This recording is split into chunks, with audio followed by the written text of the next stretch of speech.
بسم الله الرحمن الرحيم.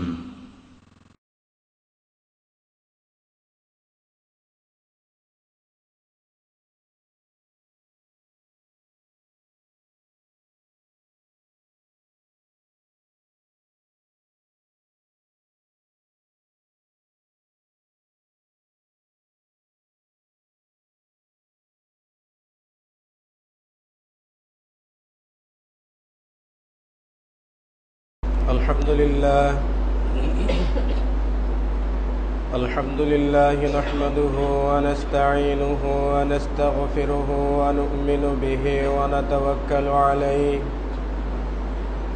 ونعوذ بالله من شرور أنفسنا ومن سيئات أعمالنا من يهده الله فلا مضل له ومن يضلله فلا هادي له أشهد أن لا إله إلا الله وحده لا شريك له وأشهد أن محمدا عبده ورسوله أما بعد فإن خير الحديث كتاب الله وخير الهدي هدي محمد صلى الله عليه وسلم وشر الأمور محدثاتها وكل محدثة بدعة وكل بدعة ضلالة وكل ضلالة في النار. أما بعد، أعوذ بالله من الشيطان الرجيم. يسألك الناس عن الساعة قل إنما علمها عند الله وما يدريك لعل الساعة تكون قريبا. عن أبي هريرة رضي الله تعالى عنه قال بينما النبي صلى الله عليه وسلم في مجلس يحدث القوم فجاء العربي فقال يا رسول الله صلى الله عليه وسلم متى الساعة؟ فقال النبي صلى الله عليه وسلم إذا ضيعت الأمانة فانتظر الساعة. قال كيف إضاعتها يا رسول الله؟ قال إذا بسد الأمر على غير أهله فانتظر الساعة. আজকের এই জুমায় উপস্থিত সম্মানিত মুসল্লিয়ান ইকরাম, যাবতীয় প্রশংসা, যাবতীয় তারিফ, যাবতীয় সিফতসানা, যাবতীয় গুণগান আল্লাহ রাব্বুল আলামিনের জন্য, যিনি আমাদেরকে আজকের এই জুমায় উপস্থিত হওয়ার সুযোগ দিয়েছেন। এজন্য সকলেই তার দরবারে শুকরিয়া জানাই, সকলেই পড়ি আলহামদুলিল্লাহ। অতঃপর শেষ নবী মুহাম্মদুর রাসূলুল্লাহ সাল্লাল্লাহু আলাইহি ওয়াসাল্লামের উপর বর্ষিত হোক দুরূদ ও সালাম। সম্মানিত উপস্থিতি, খুতবার শুরুতেই কালামুল্লাহ থেকে একটি আয়াত এবং নবী সাল্লাল্লাহু আলাইহি ওয়াসাল্লামের সুন্নাহ থেকে একটি হাদিস তেলাওয়াত করেছি। আল্লাহ রাব্বুল আলামিন যদি তৌফিক দান করেন তাহলে উক্ত আয়াত এবং হাদিসকে কেন্দ্র করেই সংক্ষিপ্ত কিছু আলোচনা করার চেষ্টা করব ইনশাআল্লাহ। আলোচনার বিষয়বস্তু হচ্ছে কিয়ামতের আলামত, দ্বিতীয় পর্ব, আমানত উঠে যাবে। কিয়ামতের অনেকগুলো আলামত রয়েছে। আমি যতদূর পর্যন্ত খুঁজে পেয়েছি তাতে কিয়ামতের ছোট আলামতগুলো 100টিরও বেশি আছে। এরপরে কিয়ামতের বড় বড় আলামত, যেগুলো ঈসা আলাইহিস সালাতু ওয়াস সালামের আগমনের পূর্বক্ষণে ঘটে যাবে। তো কিয়ামতের যতগুলো আলামত রয়েছে, বিশেষ করে ক্ষুদ্রতম আলামত যেগুলো আছে, এগুলো আলামত নবী সাল্লাল্লাহু আলাইহি ওয়াসাল্লামের জন্মের পর থেকে শুরু হয়েছে তার বাস্তবায়ন। নবী সাল্লাল্লাহু আলাইহি ওয়াসাল্লামের জন্মগ্রহণ করা, নবী সাল্লাল্লাহু আলাইহি ওয়াসাল্লামের ইন্তিকাল করা এবং নবী সাল্লাল্লাহু আলাইহি ওয়াসাল্লামের চলে যাওয়ার পরবর্তীতে খেলাফত এবং খেলাফতের শেষ পর্যায়ে এসে বিবাদ লেগে যাওয়া, এসবগুলো কিয়ামতের আলামত। কিন্তু কতকগুলো বিষয় আছে যেগুলো আমাদের বর্তমান সময়ে ব্যাপক হারে চলছে। তন্মধ্যে একটি আমানত নষ্ট হয়ে যাওয়া বা আমানত উঠে যাওয়া, খেয়ানত বেড়ে যাওয়া, এটাও একটা কিয়ামতের একটা গুরুত্বপূর্ণ আলামত। আমানত শব্দটা আল আমন থেকে, আল আমন জিদ্দুল খাউফ আর ওয়াল আমানাতু জিদ্দুল খেয়ানাত। আমানত হচ্ছে খেয়ানত বা আত্মসাতের বিপরীত। এই আমানতগুলো অনেক প্রকারের হয়ে থাকে, তবে শরীয়তের পরিভাষায় قال المنابي رحمه الله الأمانة هي كل حق لزمك أداؤه وحفظه। প্রত্যেকটা ওই হক বা ওই অধিকারগুলো, যে অধিকারগুলো প্রত্যেকটা ব্যক্তির উপরে আদায় করে দেওয়াটা ওয়াজিব হয়ে যায়। আল্লামা আবুল বিকা রাহিমাহুল্লাহ বলছেন যে আল আমানাতু কুল্লু মা ইফতারাদাহুল্লাহু সুবহানাহু ওয়া তাআলা ফাহিয়াল আমানাত। আল্লাহ রাব্বুল আলামিন মানব মণ্ডলীর উপরে তথা তার বান্দাদের উপরে যে কার্যকলাপগুলো ফরজ করে দিয়েছেন, কাসসালাতি ওয়া সিয়ামি ওয়া আদাইদ দাইনি ওয়া যাকাতি ওয়া গায়রি যালিক, যেমন সালাত আদা করা, সিয়াম পালন করা, যাকাত প্রদান করা, ঋণ পরিশোধ করা, এ সবগুলো আমানতের অন্তর্ভুক্ত। এই সংজ্ঞা অনুপাতে বোঝা যায় যে প্রত্যেকটা মুসলিম ব্যক্তির উপরে 5 ওয়াক্ত সালাত আদা করাটা তার উপরে অর্পিত আমানত। কোনো ব্যক্তি যদি সালাত আদা না করে থাকে তাহলে সে আমানতের খেয়ানত করেছে, মানে আমানতের খেয়ানত করেছে, মানে কিয়ামতের একটি আলামত তার মাঝে বলবৎ আছে। সাহাবায়ে কেরামগণ কখনো জানতেন না যে আসলে মুসলমান হওয়ার পরে মানুষ নামাজ পড়ে না, মুসলমান হওয়ার পরে মানুষ সালাত আদা করেন, এটা সাহাবীরা জানতেন না। কিন্তু আমাদের ডিজিটাল সময়ে আমরা যেটাকে যেভাবেই আমরা ব্যক্ত করি না কেন, আমাদের এমন একটা সময় এসছে নামাজ না পড়লেও মুসলমান থাকে, নেশাখোর তথাপিও মুসলমান থাকে, চাঁদাবাজ সেও মুসলমান থাকে, ধর্ষক সেও মুসলমান থাকে, চোর সেও মুসলমান থাকে। কিন্তু সাহাবায়ে কেরামগণ জানতেন না যে কোনো মুসলিম চুরি করতে পারে, সাহাবায়ে কেরামগণ জানতেন না যে কোনো মুসলিম বেনামাজি হয়ে সালাত আদায় না করে কোনো ব্যক্তি মুসলিম হতে পারে। তো আমানতের অনেকগুলো প্রকার রয়েছে, সবগুলো প্রকার ব্যক্ত করা সম্ভবপর নয়। তার মধ্যে গুরুত্বপূর্ণ কয়েকটি প্রকার আপনাদের সামনে দলিল ভিত্তিক উপস্থাপন করব ইনশাআল্লাহ। প্রথম পর্যায় হচ্ছে আল আমানাতু ফিল কুরআন, তথা কোরআনুল কারীমের ব্যাপারে আমানত। কোরআনুল কারীমটা মানব মণ্ডলীর উপর আল্লাহ রাব্বুল আলামিন সত্যিকার অর্থে আমানত হিসাবে পাঠিয়েছেন। এই মর্মে আল্লাহ রাব্বুল আলামিন বলেন যে ইন্না আরাদনাল আমানাতা আলাস সামাওয়াতি ওয়াল আরদি ওয়াল জিবাল ফাআবাইনা আইয়াহমিলনাহা ওয়া আশফাকনা মিনহা ওয়া হামালাহাল ইনসান। আল্লাহ রাব্বুল আলামিন বলেন যে আমি কোরআনুল কারীমটাকে আমানত স্বরূপ প্রথমে উপস্থাপন করেছিলাম আসমানের উপরে, এরপরে জমিনের উপরে, এরপর পাহাড়গুলোর উপরে আমি উপস্থাপন করেছিলাম, কিন্তু ফাআবাইনা আইয়াহমিলনাহা, তারা কোরআনুল কারীমকে বহন করতে অস্বীকৃতি জানায়। মানে কোরআনুল কারীমের যে একটা দায়িত্ববোধ, এটা নিলে যে একটা দায়িত্ব বেড়ে যাবে, তারা পালন করতে পারবেন না, তারা বহন করতে অস্বীকৃতি জানায়। কিন্তু ওয়াশফাকনা, এবং তারা ভীত সন্ত্রস্ত হয়ে যায়, কিন্তু হামালাহাল ইনসান, মানুষে কোরআনটাকে বহন করে নেয় বা মানুষ কোরআনুল কারীমকে জীবনে বাস্তবায়ন করার জন্য দায়িত্ব নিয়ে নেয়, বুঝে নিয়ে নেয়। ইন্নাহু কানা যালুমান জাহুলা, আর নিশ্চয়ই সে অত্যাচারী এবং অজ্ঞ। এই আয়াত থেকে বোঝা যায় যে কোরআনুল কারীমটা মানব মণ্ডলীর উপরে তথা মানব জাতির উপরে আমানত হিসেবে আল্লাহ রাব্বুল আলামিন দিয়েছেন। তো আমানত হিসেবে আল্লাহ রাব্বুল আলামিন দিয়েছেন, সে আমানতকে রক্ষা করা মানে কোরআনুল কারীম শিক্ষা গ্রহণ করা, কোরআনের উপরে রিসার্চ করা, কোরআনের উপরে গবেষণা করা, এটাই ছিল মুসলিম মিল্লাতের উপরে একটা অর্পিত দায়িত্ব বা আমানত। কিন্তু মুসলিম মিল্লাত যখন থেকে কোরআনুল কারীম ছেড়ে দিয়েছে, আমি তো আগেও বলেছিলাম যে আমাদের মুসলিমদের মাঝে শতকরা হয়তো 5 জন মুসলিম কোরআন পড়া জানে, আর শতকরা 5 জন মুসলিম যে কোরআন পড়া জানে তার মধ্যে শতকরা 5 জন মুসলিমের কোরআন পড়া সহিহ, আর 95 জনের কোরআন পড়া সহিহ নয়, বিশুদ্ধ নয়। তো আমরা কোরআন থেকে কতটা দূরে আছি, এটাও একটা কিয়ামতের একটা গুরুত্বপূর্ণ আলামত, যেটা কিয়ামত কাছাকাছি নিয়ে আসার একটা মাধ্যম বলা যায়। আরেকটি হচ্ছে আল আমানাতু ফিল কালাম, কথা বলার ক্ষেত্রে আমানত। মানুষ কথা বলবে এই মর্মে আল্লাহ রাব্বুল আলামিন বলেছেন যে আলাম তারা কাইফা দারাবাল্লাহু মাসালান কালিমাতান তাইয়িবাতান কাশাজারাতিন তাইয়িবাতিন।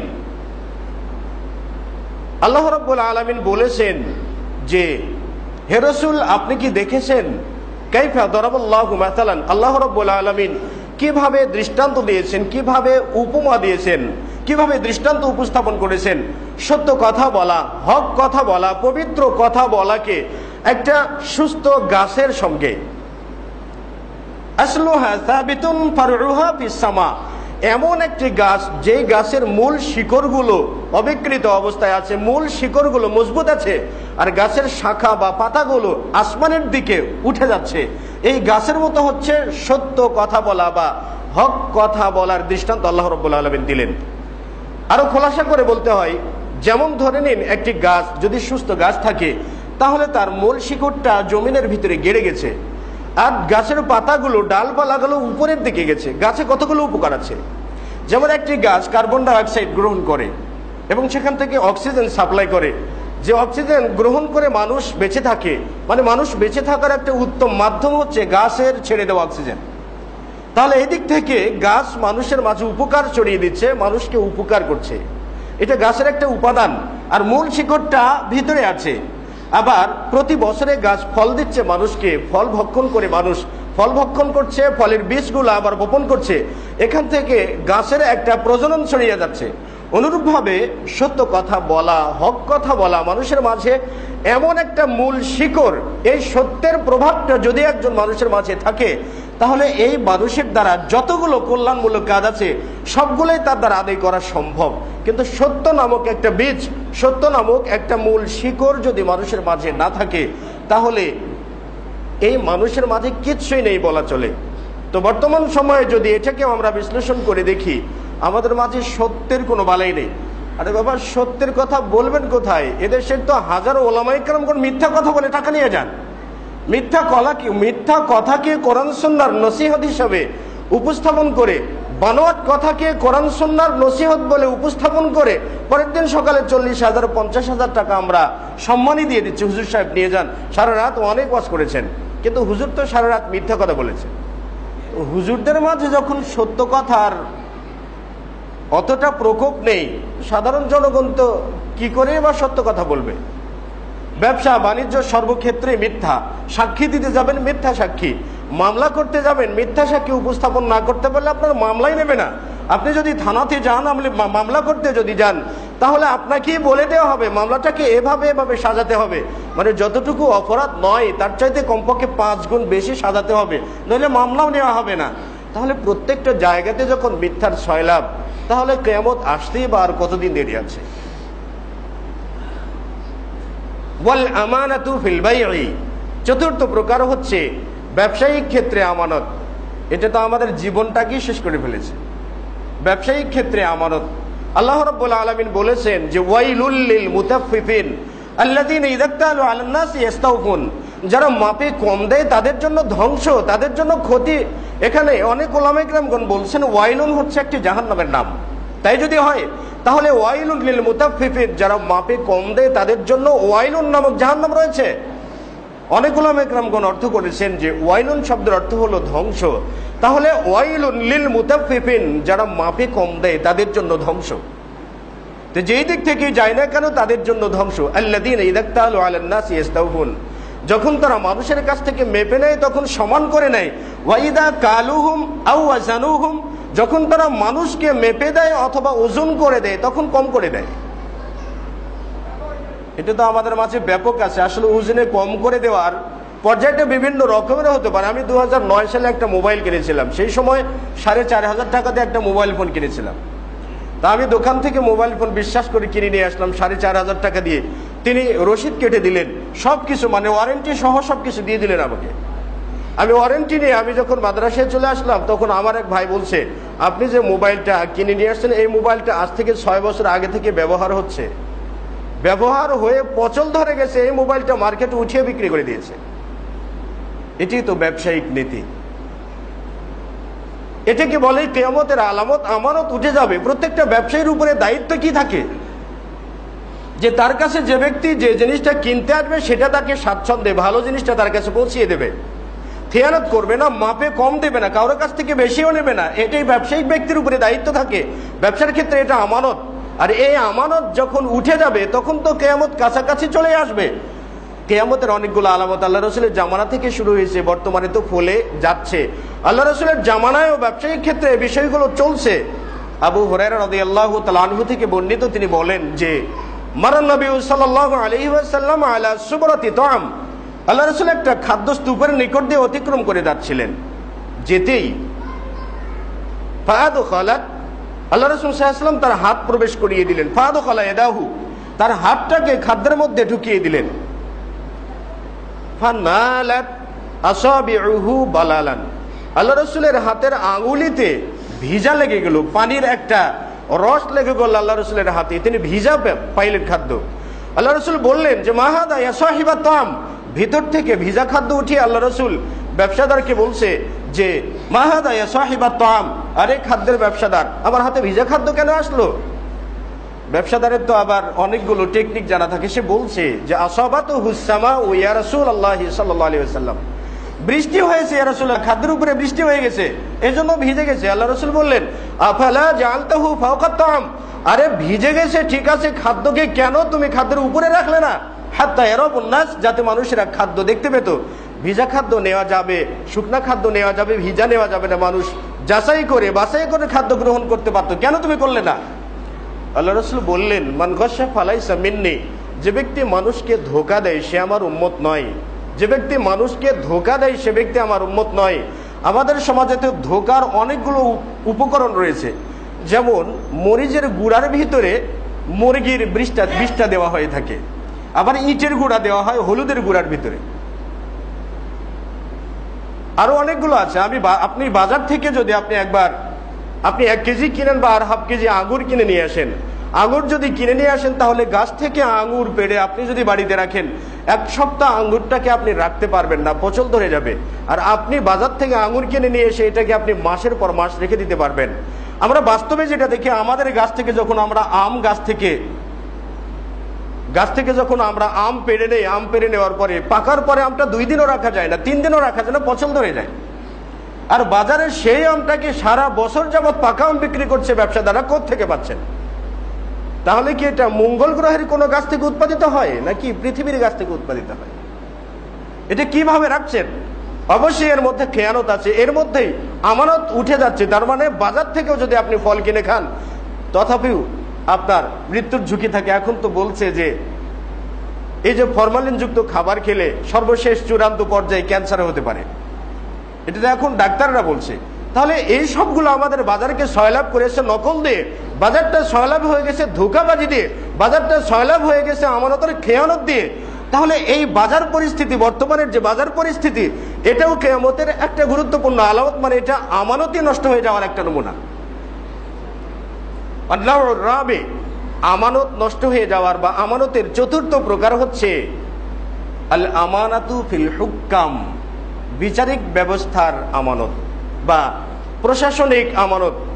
এই প্রশাসনিক আমানত তো 12টাই বাজিয়ে ফেলেছে বর্তমান সময়ে। এই প্রশাসনিক ব্যাপারটা তো বর্তমান সময়ে 12টা বাজিয়ে ফেলেছে।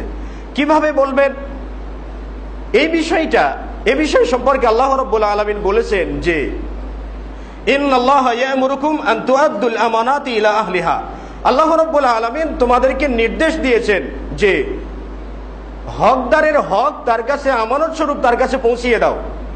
ওয়া ইযা হাকামতুম বাইনান নাসি আন তাহকুমু বিল আদলি, এবং যখন তোমরা মানুষের মাঝে বিচার করতে যাবে, দুজন ব্যক্তির মাঝে যখন বিচার ফয়সালা করতে যাবে, তখন ফাহকুমু বিল আদলি, ইনসাফের সাথে, ন্যায় নীতির সাথে বিচার করবে। তাহলে ন্যায় নীতি মেনে বিচার করা এটা হলো আল্লাহ রাব্বুল আলামিনের রুল, আল্লাহ রাব্বুল আলামিনের বিধান। এই বিধান অনুপাতে বিচার করতে হয়। কিন্তু বিচারিক ক্ষেত্রে যদি স্বজনপ্রীতি করা হয়, সরকারি দলের লোকজনের জন্য হাজার কেন লক্ষ গুণ মাপ, আবার বিপরীত পক্ষ যারা রয়েছেন তাদের জন্য শুধু মামলা ঝাঁকে ঝাঁক তার উপরে, কেন? এ বিষয়টাই নিয়ে আমি আপনাদের সামনে কিছুটা হলেও আলোকপাত করতে চাই। আল্লাহ রাসূল সাল্লাল্লাহু আলাইহি ওয়াসাল্লামের কাছে এক বিদুইন ব্যক্তি এসে বলছেন যে, ইয়া রাসূলুল্লাহ সাল্লাল্লাহু আলাইহি ওয়াসাল্লাম, মাতা সাআতু, আমানত মানে কিয়ামত কখন সংঘটিত হবে? নবী সাল্লাল্লাহু আলাইহি ওয়াসাল্লাম বললেন, ইদা দুইয়াতিল আমানাতু ফান্তাদিরিস সাআ, যখন আমানতকে নষ্ট করে ফেলা হবে তখন তুমি কিয়ামতের অপেক্ষা করতে পারো। লোকটি আবার জিজ্ঞাসা করছেন, ইয়া রাসূলুল্লাহ মা ইদাআতুহা, আমানত নষ্ট হয়ে যাওয়াটা কি, এটা কিভাবে নষ্ট হয়ে যাবে? নবী সাল্লাল্লাহু আলাইহি ওয়াসাল্লাম বললেন, ইদা বুসিদাল আমরু আলা গায়রি আহলিহি ফান্তাদিরিস সাআ, যখন কোনো বিষয় বা কোনো নেতৃত্ব অর্পণ করা হবে যোগ্য ব্যক্তি ছাড়া অযোগ্য ব্যক্তির উপরে, তখনই তুমি কিয়ামত হওয়ার জন্য অপেক্ষা করতে পারো। তাহলে সমাজের প্রতিটি স্তর থেকে নিয়ে শুরু করে, গ্রাম্য পর্যায় থেকে নিয়ে শুরু করে সর্বোচ্চ পর্যায় পর্যন্ত প্রত্যেকটা জায়গাতে অযোগ্য নেতৃত্ব বসে যাবে, এটাই হলো কিয়ামতের আলামত। আর অযোগ্য নেতৃত্ব বসে যাওয়া এটাই আমানত উঠে যাওয়া, আমানত নষ্ট হয়ে যাওয়া। হ্যাঁ, অনেকেই তো বলতেই পারবেন যে না, যোগ্য নেতৃত্ব চলছে, হয়তোবা অতীতের রাজনীতি যারা করেন, অতীতে যারা ক্ষমতায় ছিলেন তাদের রাজনীতি যারা করেন তারা বলবেন যে অতীতের নেতৃত্বটা বলিষ্ঠ ছিল। বর্তমানের সাপোর্টার যারা, তারা হয়তোবা বলবেন যে বর্তমানের নেতৃত্বটা অত্যন্ত বলিষ্ঠ, খুব বিজ্ঞ নেতৃত্ব হচ্ছে। কোরআন সুন্নাহর আলোকে আসলে বিজ্ঞ আর অবিজ্ঞ এ বিষয়টাই আপনাদের সামনে তুলে ধরতে চাই। নবী সাল্লাল্লাহু আলাইহি ওয়াসাল্লামের ভাষ্য অনুযায়ী আল্লাহ রাসূল সাল্লাল্লাহু আলাইহি ওয়াসাল্লাম বলছেন যে, আল্লাহ রাসূলের কাছে আবু যর রাদিয়াল্লাহু তাআলা আনহু বললেন, ইয়া রাসূলুল্লাহ আলা তাস্তামিলুনি, ইয়া রাসূলুল্লাহ আপনি কি আমাকে নেতা বানাবেন না, আপনি কি আমাকে নেতৃত্ব দেবেন না, আমি একটু নেতৃত্ব দিতে চাই। নবী সাল্লাল্লাহু আলাইহি ওয়াসাল্লাম তিনি ফাদারাবা বিয়াদিহি আলা মানকাবাই, আবু যর বলেন আল্লাহ রাসূল আমার কাঁধের উপর আল্লাহ রাসূল হাত দিয়ে মারলেন, হাত দিয়ে আঘাত করে আল্লাহ রাসূল বললেন, ইয়া আবা যররিন ইন্নাকা দাঈফুন, হে আবু যর তুমি নিশ্চয়ই দুর্বল, আর ওয়া ইন্নাহা আমানাতুন, নিশ্চয়ই নেতৃত্বটা আমানত, এই আমানত তুমি রক্ষা করতে পারবে না, এই আমানত তুমি যথাযথ পালন করতে পারবে না, এটা আমানত। ওয়া ইন্নাহা খিজউন ইয়াউমাল কিয়ামা, আর এই নিশ্চয়ই এই নেতৃত্বটা কিয়ামতের দিন লাঞ্ছনার কারণ, ও নাদামা অপমানিত হওয়ার কারণ, ইল্লা মান আখাযা বিহাক্কিহি, ওই ব্যক্তি ব্যতীত যে ব্যক্তি তার নেতৃত্বকে যথাযথভাবে প্রয়োগ করেছে, নীতির সাথে ন্যায় ইনসাফের সাথে নিরপেক্ষ থেকে কোরআন সুন্নাহ অনুযায়ী যে ব্যক্তি বিচার করতে পেরেছে সেই ব্যক্তি ছাড়া।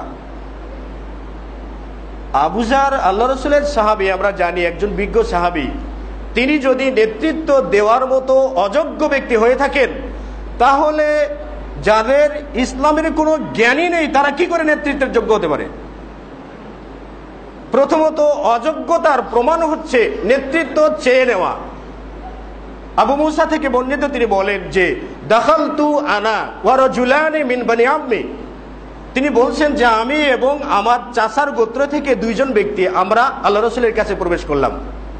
ক্বালা আহাদুহুম, দুইজন ব্যক্তির একজন ব্যক্তি বলছে, ইয়া রাসূলুল্লাহ আম্মিরনা বা'দা মা ওয়াল্লাকাল্লাহু সুবহানাহু ওয়া তাআলা, হে আল্লাহ রাসূল আপনি আমাকে একটু আমির নিযুক্ত করুন, একটু নেতা বানিয়ে দিন, যে নেতৃত্ব আল্লাহ রাব্বুল আলামিন আপনাকে দিয়েছেন তার কিছুটা অংশ আপনি আমাকে দিন।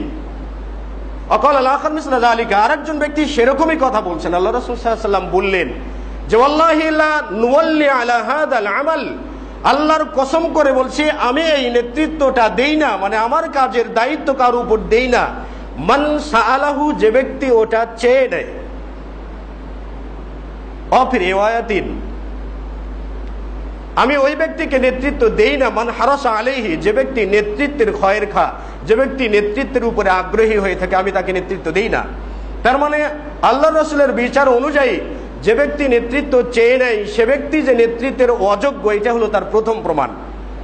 সুতরাং বর্তমান সময়ে আপনাদের দাঁড়ে দাঁড়ে ঘুরে ঘুরে যারা বলবেন যে আমাদেরকে নেতা বানান, এটা করব সেটা করব ওইটা করব, এটা করব, মানে বাংলাদেশকে স্বর্ণ দিয়ে আমরা ভরিয়ে দেব, বিল্ডিংগুলোকে স্বর্ণ দিয়ে বানিয়ে ফেলবো, নদীর পানিগুলোকে স্বর্ণ করে দিয়ে দেব, রাস্তাঘাটগুলো পানি করে দিয়ে দেব। এই যে যতগুলো প্রতিশ্রুতি আপনাদেরকে দেবে, একটা প্রতিশ্রুতি বাস্তবায়ন করার মতো ক্ষমতা তাদের থাকবে না। কারণ প্রথমতেই তারা অযোগ্যতার পরিচয় দিয়েছে মানুষের কাছে। দরজায় দরজায়, জানালায় জানালায় টোকা দিয়ে ভোট চেয়ে, টাকা দিয়ে ভোট ক্রয় করার মাধ্যমে তারা প্রমাণ করিয়ে দিয়েছে তারা যোগ্য নয়। তাহলে কি বলবেন যে এখনো যোগ্য? হ্যাঁ, অযোগ্যতার আরো অনেকগুলো প্রমাণ আছে।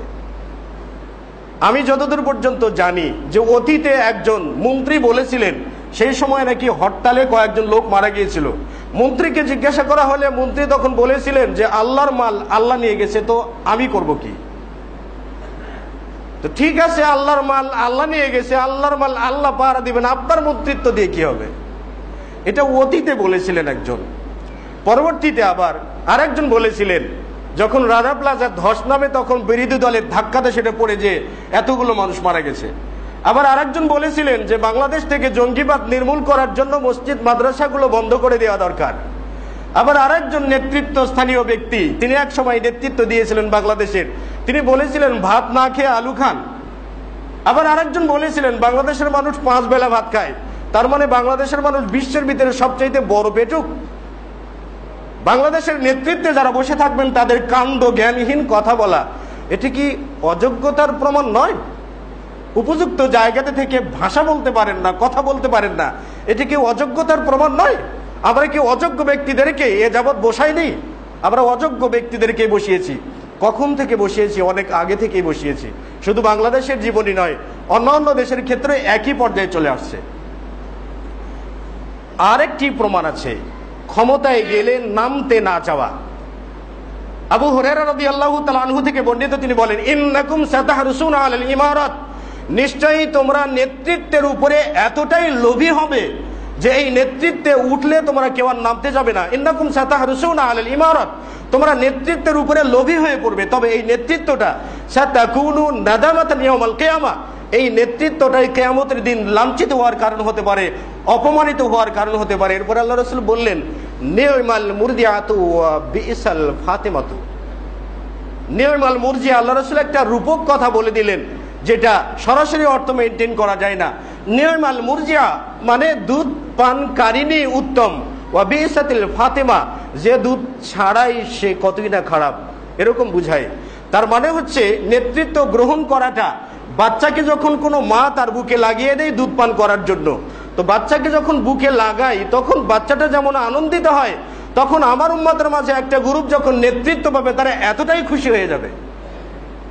আর ওই বাচ্চাকে যখন মা জোরপূর্বক তার বুক থেকে বাচ্চাটাকে দুধ ছাড়িয়ে নিতে যাবেন, আমরা হয়তো অনেক সময় দেখেছি অনেক মা বাচ্চাকে দুধ ছাড়ানোর জন্য তার স্তনে বিভিন্ন ধরনের উপকরণ ব্যবহার করে থাকে, যেগুলো তেতো জিনিস ব্যবহার করে থাকে যাতে বাচ্চা দুধ ছেড়ে যায়। আর বাচ্চা দুধ ছাড়বে না, মা ছাড়াচ্ছে জোরপূর্বক। বাচ্চাকে দুধ ছাড়ালে যেমন বাচ্চা ক্রন্দন করে ওঠে, আর এই সকল ব্যক্তিরা যখন নেতৃত্ব ছেড়ে দিতে যাবে, নেতৃত্ব ছেড়ে দেওয়াটা বাচ্চার দুধ ছাড়ানোর মতোই কষ্টকর হয়ে যাবে। দেখছেন তো, নামতে চায় তো কেউ? বাংলাদেশের ইতিহাসে মানে যখন থেকে বাংলাদেশের সৃষ্টি, হয়তো বা সবগুলো দেখিনি, কিন্তু পড়ার তো যোগ্যতা হয়েছে, কমপক্ষে বাংলা তো পড়তে পারি, আর কিছু না পারলে বাংলা তো পারি।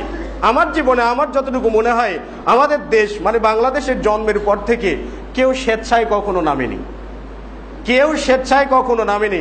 স্বেচ্ছায় না নামাটা এটাই কিয়ামতের একটা আলামত, এবং স্বেচ্ছায় না নামাটা এটাই অযোগ্যতার প্রমাণ, যোগ্য নয়। এবং এখানে এই জায়গাতে ধরা খেয়ে যা আমি যদি নেমে যাই, তাহলে জনগণের হাঁটুরিয়া পিটুনি আমার ঘাড়ে পড়তে পারে, এই ভয়েই তারা নামতে চান না। কেন? এখানেই অযোগ্যতার প্রমাণ। যোগ্য হলে সরাসরি নামতে যাবেন, যোগ্য হলে এই পথ থেকে যে কোনো সময় নেমে যাওয়ার জন্য প্রস্তুত থাকবেন, এটি যোগ্যতার প্রমাণ। আর অযোগ্যতার প্রমাণ আঁকড়িয়ে ধরে থাকা, যেটা পৃথিবীর ইতিহাসে সব জায়গায় চলে আসছে। তাহলে এরপরেই কি বলবেন যে হ্যাঁ, পৃথিবীতে যোগ্য নেতৃত্ব চলছে?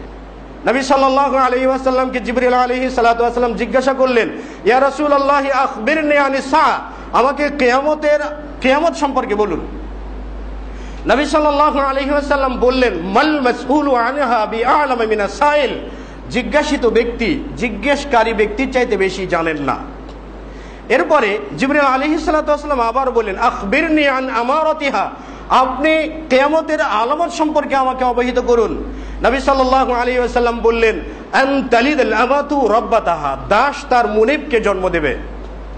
এর অর্থ অনেকভাবে ওলামায়ে কেরাম করেছেন। কেউ কেউ এর অর্থ করেছেন যে দাসীর পেট থেকে সন্তান জন্ম নেবে, মানে দাসীর পেট থেকে সন্তান রাজপুত্র জন্ম নেবে।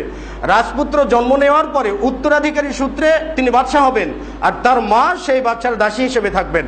আবার অনেকেই বলেছেন যে আনতালিদ আল আমাতু রাব্বাতাহা, এই বাক্যটির অর্থ হচ্ছে যে মানুষেরা সাধারণত মায়ের সঙ্গে, মা এবং বাবা তথা মায়ের সঙ্গে মানুষেরা সাধারণত দাসের মতো আর আচরণ করবে।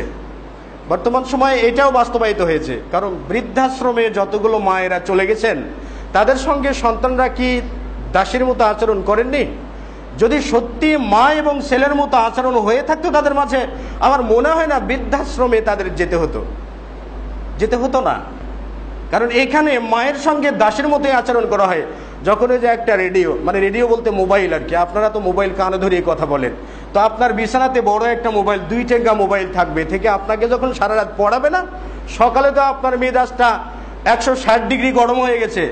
160 ডিগ্রি গরম মেজাজে যখন আপনার মা আপনাকে ডেকেছে, তখন হ্যাঁ আমাকে আবার ডাকার কি দরকার আছে? ঝাঁকি তো দিবেন আপনার মাকে। স্ত্রীকে ঝাঁকি দেওয়ার মতো ব্যাটারি কি আপনার ভিতরে আছে? এই না থাকা, এটাই কি? এটাই আনতালিদ আল আমাতু রাব্বাতাহা, দাস তার মুনিবকে জন্ম দেবে। এটার আরেকটি অর্থ হয় যে অযোগ্য নেতৃত্ব চলে আসবে, অর্থাৎ দাসের পেট থেকে জন্মগ্রহণ করে সে নেতৃত্ব পেয়ে যাবে।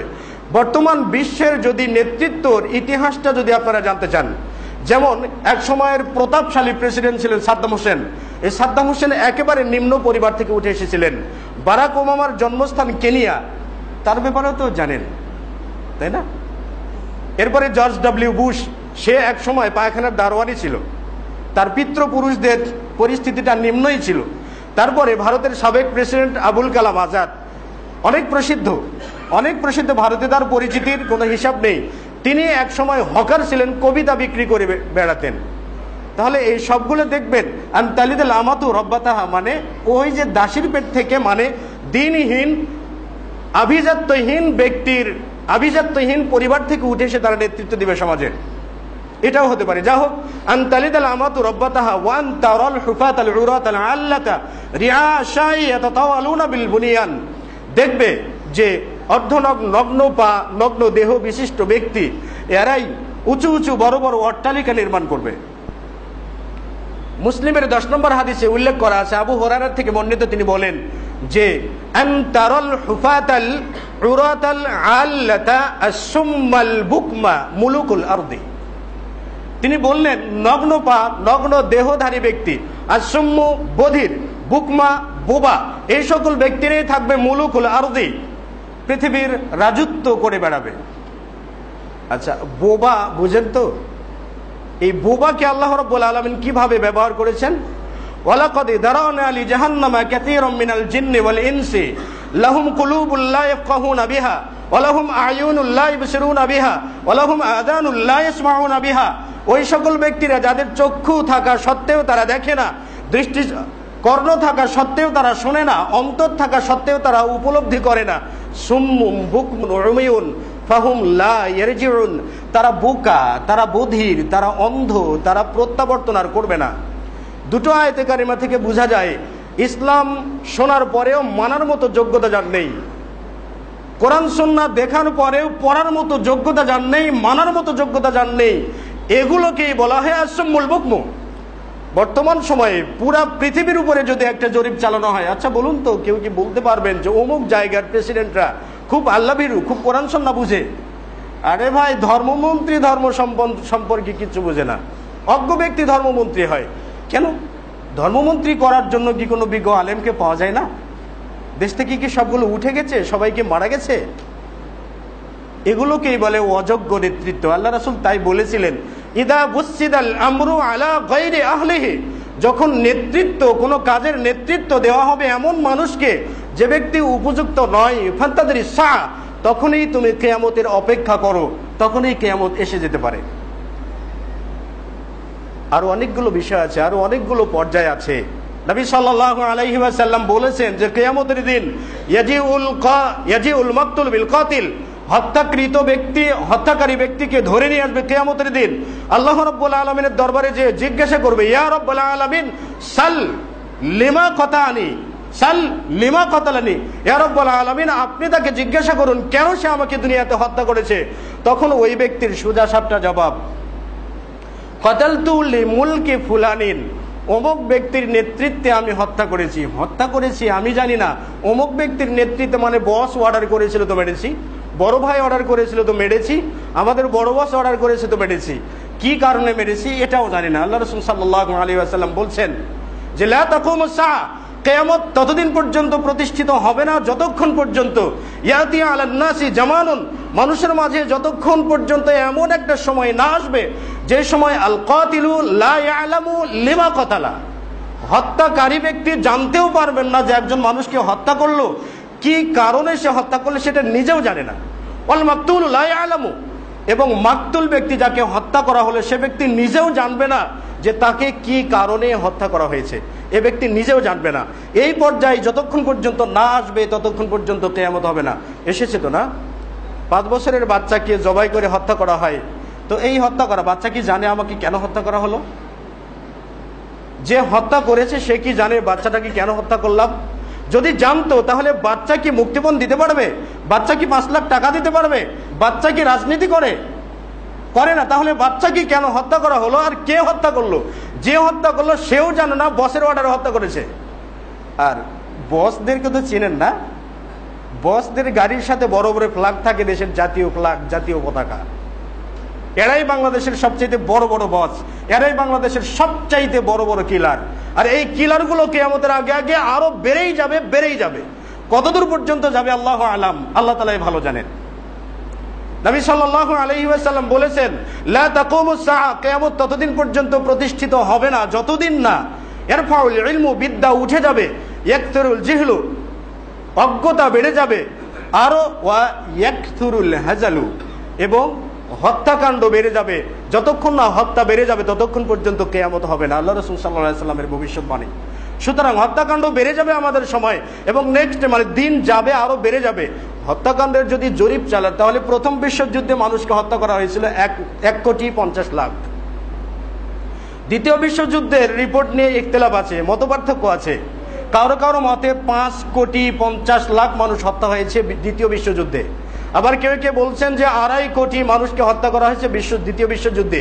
অনেকে আবার বলছেন যে 2.5 কোটি ইহুদিকে হত্যা করেছে নাৎসি বাহিনী। অনেকে বলছেন 60 লাখ ইহুদিকে হত্যা করা হয়েছে। তাহলে সেই সময় ইহুদিকে হত্যা করছে, সৈন্য মারা গেছে, উভয় পক্ষের সৈন্য মারা গেছে, শিশু মারা গেছে, সবগুলোই তো মারা গেছে। উপসাগরের যুদ্ধে ইরাক ইরান যখন যুদ্ধ হয় তখন 10 লক্ষেরও বেশি মানুষ মারা গেছে শুধুমাত্র ইরাকের মাটিতে। এবং বর্তমান সময়ে যা চলছে ইরাকের মাটিতে এখনো 10 লক্ষের উপরে মানুষ মারা গেছে। বর্তমানে সিরিয়াতে প্রায় 3 লক্ষেরও বেশি মানুষ মারা গেছে। এতগুলো মানুষ শুধু মারাই যাচ্ছে, হত্যাকাণ্ড শুধু বেড়েই চলেছে।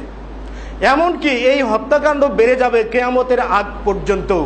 নবী সাল্লাল্লাহু আলাইহি ওয়াসাল্লাম বলেছেন লা তাকুমুস সাআ, কিয়ামত ততদিন পর্যন্ত প্রতিষ্ঠিত হবে না হাত্তা ইয়াহসুর আল ফুরাত, যতক্ষণ না ফুরাত নদী শুকে যাবে। আর ফুরাত নদী শুকে যে সেখান থেকে স্বর্ণের খনি বেরিয়ে পড়বে, আর এই স্বর্ণের খনিকে দখল করার জন্য সেখানে যুদ্ধ লাগবে। সকল ব্যক্তিরা সেখানে যাবে স্বর্ণ আহরণ করার জন্য। স্থানীয় ব্যক্তিরা বলবে যদি আমরা স্বর্ণগুলোকে সংরক্ষণ না করি স্বর্ণগুলো এমনিতেই মানুষ নিয়ে যাবে। এর ভিত্তিতে সেখানে স্বর্ণ অনুসন্ধান করার জন্য যুদ্ধ লেগে যাবে।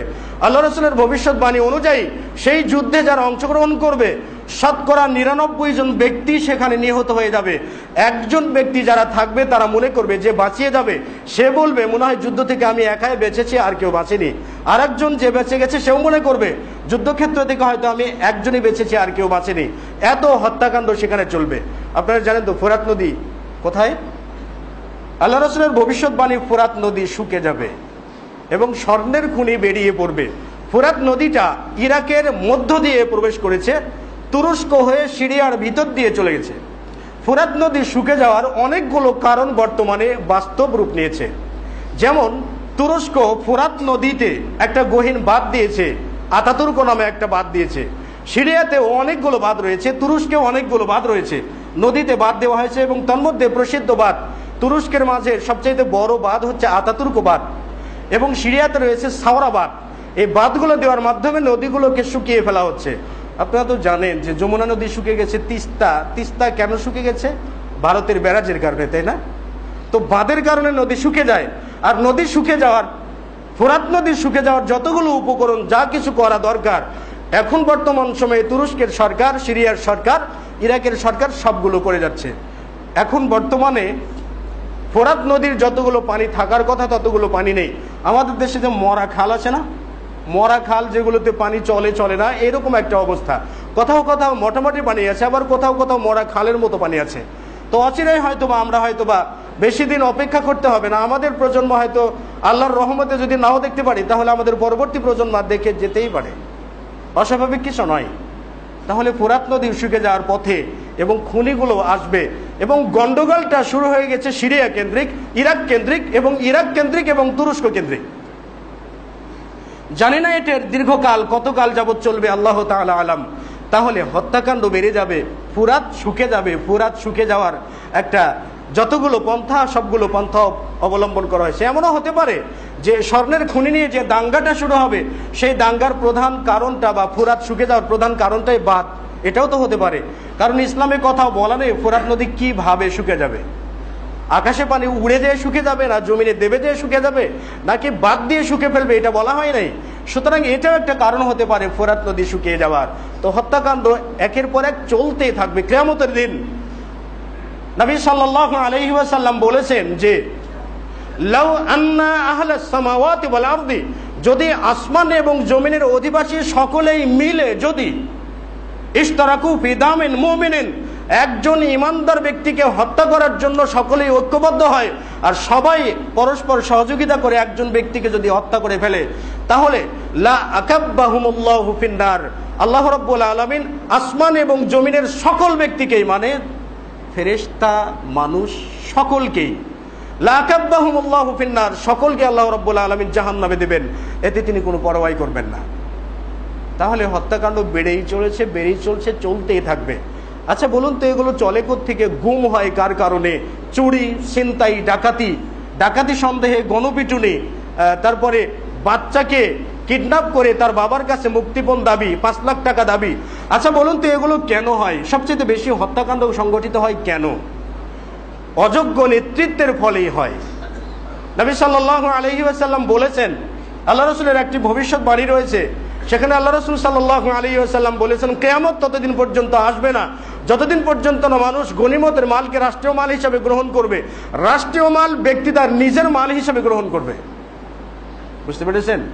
রাষ্ট্রীয় মাল ব্যক্তি তার নিজের মালের মতো ব্যবহার করবে।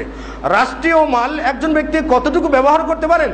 আয়েশা সিদ্দিকা রাদিয়াল্লাহু তাআলা আনহা থেকে বর্ণিত, তিনি বলেন, লাম্বা উস্তুখলিফা আবু বকরিন, যখন আবু বকর সিদ্দিক রাদিয়াল্লাহু তাআলা আনহুকে খেলাফতের দায়িত্ব দেওয়া হলো, আবু বকর সিদ্দিক তিনি ভাষণ দিলেন। ভাষণ দিতে যে বললেন যে ওয়াল্লাহি ইন্না হিরফাতি লা তাজিজু আন মাউনাতি, আমার যে ব্যবসা ছিল, আমার যে উপার্জন ছিল, এই উপার্জনের ভিত্তিতে আমার পরিবারের যাবতীয় খরচা আমি বহন করতে পারতাম।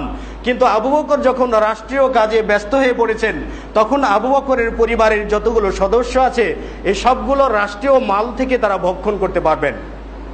তাহলে পরিবারের খরচা চলে এতটুকু পরিমাণ, রাষ্ট্রের কর্তা ব্যক্তি তিনি নিতে পারবেন রাষ্ট্র থেকে, এর বেশি নয়।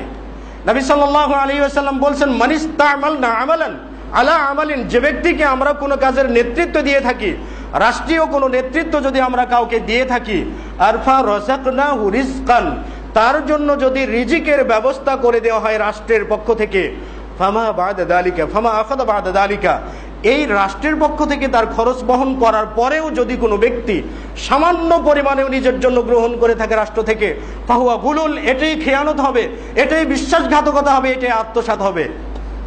আরে ভাই, অতীতে তো 1 লাখেরও নিচে মন্ত্রীদের বেতন ছিল, এখন না হয় 1.5 লাখ টাকা হয়েছে, না 2.5 লাখ টাকা হয়েছে। আচ্ছা বলুন তো, 2.5 লাখ টাকা দিয়ে ছাত্রকে 3 লাখ টাকা খরচ করে কি আমেরিকাতে পড়াশোনা করানো যায়? হ্যাঁ, এই বেতন দিয়ে কি লন্ডনে বাসা করা যায়? এই বেতন দিয়ে কি আমেরিকাতে বাসা করা যায়? এই বেতন দিয়ে কি ব্রিটেনে বাসা করা যায়? এই বেতন দিয়ে কি সিঙ্গাপুরে বাসা করা যায়? 5 ছেলেকে 5 রাষ্ট্রে পড়ানো যায়? যায় না। তাহলে এই টাকাগুলো কোত্থেকে আসে? হাওয়ার উপর থেকে আসে? নাকি উপর থেকে পাখি ফেলে দেয় আবাবিল পাখির মতো? জি না। এই টাকা কার? এগুলো রাষ্ট্রীয় সম্পদ। এই আমানতের খেয়ানত, এটাই কিয়ামতের কাছাকাছি। আমার তো মনে হয় যে অবস্থার সৃষ্টি হয়েছে, কখন যে কিয়ামত হয় আল্লাহ হয়তো বলতে পারবেন, আর কেউ বলতে পারবেন না। এরপরেই কি বলা যাবে যে যোগ্য নেতৃত্ব রয়েছে? আল্লাহ রাসূলের ভবিষ্যৎবাণী অনুযায়ী অযোগ্য নেতৃত্বই চলে আসবে। আর অযোগ্য নেতৃত্বে আসা এটাই হলো কিয়ামতের প্রধান লক্ষণ। প্রধান লক্ষণগুলোর মধ্য থেকে একটি, যেটা আমাদের সমাজে একেবারে হারে হারে যেটা বাস্তবায়িত হচ্ছে, সেটা আমাদের শুধু দেশে নয়, দেশের বাইরে সব জায়গাতেই। দেশের বাইরে সব জায়গাতে আপনি যদি ইসলামিক বিশ্ব, তথাকথিত ইসলামিক বিশ্বের দিকে যদি আপনি নজর দেন, মুসলিম বিশ্বের দিকে যদি নজর দেন, আচ্ছা বলুন তো, মুসলিম বিশ্বের যতগুলো নেতৃত্ব পর্যায়ের লোকগুলো আছে তারা কি সত্যি ইসলাম সম্পর্কে খুব বিজ্ঞ, খুব পণ্ডিত? না, পণ্ডিত না, সকলেই অজ্ঞ। তাহলে অজ্ঞ নেতৃত্বই সবকিছু ঘটিয়ে ফেলতে পারে। বিভিন্ন দলে দলে বিভক্ত হওয়া এটা অজ্ঞ নেতৃত্বেরই ফসল। নবী সাল্লাল্লাহু আলাইহি ওয়াসাল্লাম বলেছেন, মা মিন আবদিন ইস্তারিহিল্লাহু সুবহানাহু ওয়া তাআলা, যে বান্দাকে আল্লাহ রাব্বুল আলামিন কোনো বিষয়ে নেতৃত্ব দিয়েছেন, ফালাম ইয়াহুতহা বিনসিহাতিন, আর সেই নেতৃত্বটা যদি সে কোরআন সুন্নাহ অনুযায়ী নীতির সাথে যদি পালন না করতে পারে, লাম ইয়াজিদ রাইহাতাল জান্নাহ, সে ব্যক্তি জান্নাতের সুগন্ধও পাবে না। সুতরাং নেতৃত্ব আর জান্নাতে যাওয়া দুটো অনেক ডিফারেন্স আছে, দুটোর মাঝে অনেক ফারাক আছে, অনেক আলাদা বিষয়। আবু হুরায়রা থেকে বর্ণিত, তিনি বলেন যে নবী সাল্লাল্লাহু আলাইহি ওয়াসাল্লাম বলেছেন, ওয়াইলুন লিল উরাফা, নেতাদের জন্য ধ্বংস। ওয়াইলুন লিল উমানা, নেতৃত্ব যারা দেয় তাদের জন্য ধ্বংস। ওয়াইলুন লিল উরাফা লা ইয়াতামান্নায়ান্না আকওয়ামুন ইয়াউমাল কিয়ামা, কিয়ামতের দিন এই নেতা গোছের একদল লোক, কিয়ামতের দিন নেতা গোছের একদল লোক আকাঙ্ক্ষা করবে আল্লাহ রাব্বুল আলামিনের দরবারে যে ওয়ানাসিয়াতুহু মুআল্লাকাতুন বাইনা সুরিয়া, তাদের কপালটাকে যদি ঝুলন্ত করে রাখা হতো, ঝুলিয়ে রাখা হতো ধ্রুব তারার সাথে, আর মুআল্লাকাতুন বাইনা সামাই ওয়াল আরদি, তারা আসমান এবং জমিনের মাঝামাঝি জায়গাতে ঝুলবে বা দুলবে। মানে কপালটাকে বাঁধা আছে, লম্বা চুলগুলোকে বাঁধা আছে, আর সে আসমানের নিচে জমিনের উপরে দুলছে আর বাড়ি খাচ্ছে। লোকগুলো আকাঙ্ক্ষা করবে যে এটাই তার জন্য উত্তম হতো যদি দুনিয়াতে দুইজন ব্যক্তির মাঝেও নেতৃত্ব না দিত। যদি দুইজন ব্যক্তির মাঝে যদি সে নেতৃত্ব না দিত, এই নেতৃত্ব না দেওয়াটায়, এই নেতৃত্ব দেওয়ার কারণে যে শাস্তি তার সম্মুখীন হবে, এত শাস্তির ব্যাপকতা দেখে সে বলবে আকাশ এবং জমিনের মাঝে যদি আমরা ঝুলন্ত থাকতাম এটাই আমাদের জন্য কল্যাণকর হতো। তাহলে নেতৃত্বের প্যাদানি আছে, নেতৃত্বের সেরকম অবস্থাও আছে কিয়ামতের দিন। তো নবী সাল্লাল্লাহু আলাইহি ওয়াসাল্লাম বলেছেন, ইদা বুসিদাল আমরু আলা গায়রি আহলিহি, যখন কাজের দায়িত্ব অজ্ঞ ব্যক্তির উপরে অর্পিত হবে তখনই তুমি ফান্তাদরি সাআ, কিয়ামতের অপেক্ষা করতে পারো। সুতরাং কিয়ামতের আমরা অপেক্ষা করতেই পারি। হত্যাকাণ্ড বিষয়ে সামনের সপ্তাহে আরো বিস্তারিত আলোচনা হবে। তো আজকে আলোচনার সময় শেষ, আমি আজকের আলোচনা এখানেই শেষ করতে চলেছি। তবে যে বিষয়গুলো আছে নবী সাল্লাল্লাহু আলাইহি ওয়াসাল্লামের যে ভবিষ্যৎবাণী, কিয়ামতের আলামত যেগুলো, এর অর্থ এই না যে অযোগ্য নেতৃত্বই দিয়ে ফেলবেন, বিষয়টা এরকম নয়। এগুলোর থেকে আমাদের পরিত্রাণ পাওয়ার কাজ করতে হবে। আমলগত আমানত রয়েছে, তারপরে বলছিলাম ব্যবসাগত আমানত রয়েছে, বিশ্বাসগত আমানত রয়েছে, কথার আমানত রয়েছে। যে সবগুলো আমানতকে আমরা রাখতে পারবো, সত্য কথা বলতে পারবো, ব্যবসায় কম দেব না, ব্যবসায় সলিড ব্যবসা করব, সুদ খাবো না, এটা আমরা করতে পারবো, কোরআনকে শিখতে পারবো, কোরআনকে জানতে পারবো, ভালো আমল করতে পারবো, এ সবগুলো আমানত তো আমরা পালন করতে পারবো, তাই না? তাহলে যেগুলো আমরা পালন করতে পারবো সেগুলো আমরা পালন করি না, সেগুলো পালন করে আল্লাহ রাব্বুল আলামিনের কাছ থেকে আমরা মুক্তি চাই। আর যেগুলোর ব্যাপারে আমরা অসহায় সেগুলোর ব্যাপারে আল্লাহ তাআলার উপরে ছেড়ে দিতে পারি। তো আল্লাহ রাব্বুল আলামিন আমাদেরকে কোরআন এবং সহিহ সুন্নাহ অনুযায়ী সঠিক পথে থাকার জন্য তৌফিক দান করুন। আল্লাহুম্মা আমিন।